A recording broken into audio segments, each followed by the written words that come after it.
Hello mes highlights, je suis très contente de vous retrouver encore une fois dans une vidéo POV, ça veut dire Point of View. Et c'est vrai que ce sont des vidéos qui me trottaient dans la tête depuis un petit moment. Là je vous ai fait une vidéo juste avant, j'essaierai pas de les mettre collés, mais j'ai un autre sujet à évoquer avec vous. Il s'agit de, vous l'aurez vu dans le titre, votre valeur en tant qu'être humain. Alors j'ai essayé de faire vite sur ce sujet et je vais vous prendre un exemple très concret que ma mère m'a donné depuis très jeune. Alors faut le savoir, je vous l'ai dit déjà dans plusieurs de mes vidéos, moi j'ai pas trop de gêne à vous parler de ces choses là parce que j'estime que mes vidéos peuvent être regardées par un public pré-ado ou pas pré-ado mais vraiment ado passé 14 ans en tout cas, qui commence à avoir un petit peu, être un peu titillé par la vie, j'ai envie de dire ça comme ça.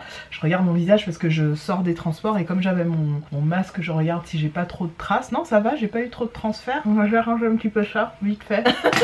Donc pour vous dire concrètement quoi, c'est que votre valeur a une vraie importance et je voulais vous faire un petit point là-dessus. Et qu'on ne se rend pas toujours compte de cette valeur. Il m'est souvent arrivé d'être face à on va dire une situation spécifique professionnelle qui a pu faire que j'ai dû décider de continuer dans une voie qui n'était pas la mienne, qui ne me ressemblait pas, qui n'avait rien à voir avec mes valeurs, ou décider de finalement aller vers la précarité, une forme de difficulté, et me retrouver au moins moi en tant qu'être humain. Et bien chaque fois que je me suis retrouvée dans ces situations là, je vous le dis, mais j'ai préféré être à la rue plutôt que de continuer à ce qu'on me donne quelque chose qui n'était pas dans mes valeurs. Et à partir du moment où vous connaissez votre valeur en tant que femme, en tant qu'homme, en tant qu'être humain en général, plus rien ne vous fait peur. Mais vraiment je vous assure, plus rien ne vous fait peur dans la mesure où peu importe ce qui peut vous arriver, même la mort ne vous fait plus peur. Même la mort ne vous fait plus peur parce que quand vous êtes au point de savoir que voilà, si vous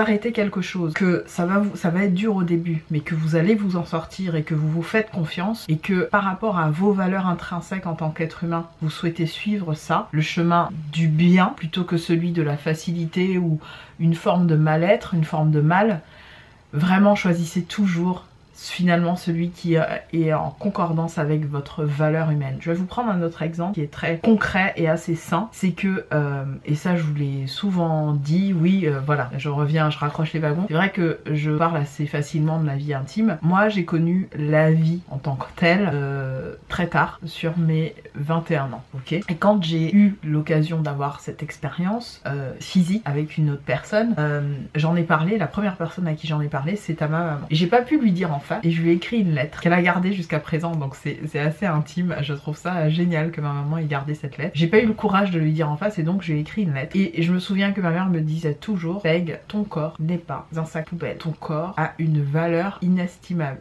Pour la simple et bonne raison que une maman, quand elle vous porte durant des 7, 8, 9 mois dans son ventre, ou parfois moins pour les enfants prématurés, il y a beaucoup de choses qu'elle vous transmet. Elle vous transmet ses peurs, elle vous transmet aussi tous ses espoirs, tous ses rêves, elle vous transmet aussi beaucoup de valeurs. Et en fait, la façon dont vous grandissez durant ces 9 mois au sein de son propre corps, elle vous donne tout en fait. Elle vous donne tout ce dont vous avez besoin et elle vous donne plus qu'une partie de son âme. Elle vous donne une forme de sacrifice humain. Et quand on comprend ça, quand on est enfant, et je parle de vraiment un enfant qui est dans une fratrie relativement équilibrée, puisque oui, les mères difficiles, toxiques, qui font du mal à leurs enfants, ça existe aussi tristement. Mais n'empêche que même quand vous arrivez au monde et qu'elles vous font vivre un enfer, parce que ça arrive pour certains enfants, elles vous ont quand même donné cette partie-là, qu'elles le veuillent ou non, quand vous avez grandi dans leur corps, quand vous vous êtes développé dans leur corps, même si elles ne vous aimaient pas, parce que ça arrive aussi, elles vous ont donné quelque chose. Elles vous donnent quelque chose, elles vous donnent quelque chose de très précieux. Et cette valeur-là, en fait, c'est celle qu'il faut garder. Peu importe après le rapport que vous allez construire avec la personne qui vous a mis au monde. Ou parfois, vous construisez rien parce que la maman n'est pas là ou qu'il y a une absence parentale. En fait, la valeur dont je vous parle, c'est la valeur que vous avez en tant qu'être humain, avec l'âme qui vous fait grandir. Et cette phrase que ma mère me disait, du fait que mon corps n'était pas un sac poubelle, c'est quelque chose qui m'a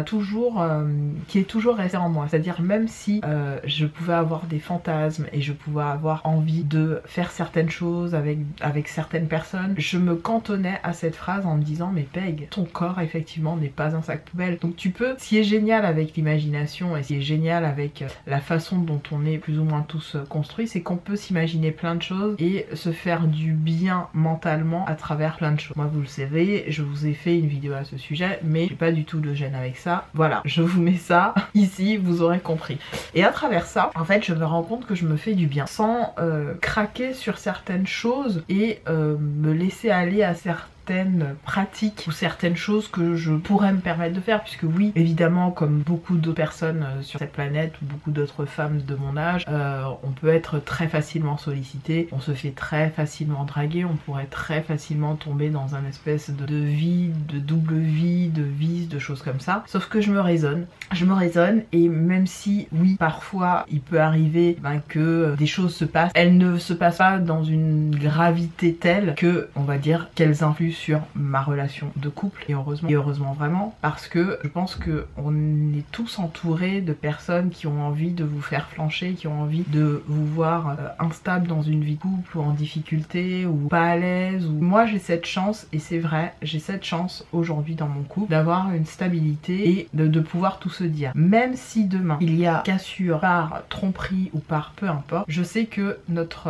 rupture officielle sera saine dans la mesure où on parle beaucoup, on s'exprime beaucoup, et parfois oui, il faut le savoir, il y a des couples qui sont libertins, qui s'accordent cette espèce de facilité, on va dire, de vie à gauche et à droite, et parfois c'est comme ça que les couples trouvent leur équilibre, et ça je pense qu'on est personne pour le juger. Ce n'est pas mon cas, ce n'est vraiment pas mon cas, parce que effectivement on est ensemble, mais comme je vous ai souvent parlé de ça, je ne suis pas quelqu'un de nature jalouse, donc j'ai plutôt tendance à voir les choses avec beaucoup de distance, et si vraiment ça me plaît pas, ou si vraiment il y a un truc qui fait que je me sens pas à l'aise avec ça, je m'en vais sans crier gare, sans faire d'esclandre, sans me mettre dans des états pas possibles, c'est pas mon genre. Donc juste pour vous dire, ayez conscience, oui, de votre valeur, ayez vraiment conscience de votre valeur humaine. Votre valeur humaine n'a pas de prix, elle n'a pas de prix, elle a plus de valeur que le mot lui-même. Donc quand vous comprenez ça, vous n'avez pas peur de dire non à un patron, vous n'avez pas peur de prendre des risques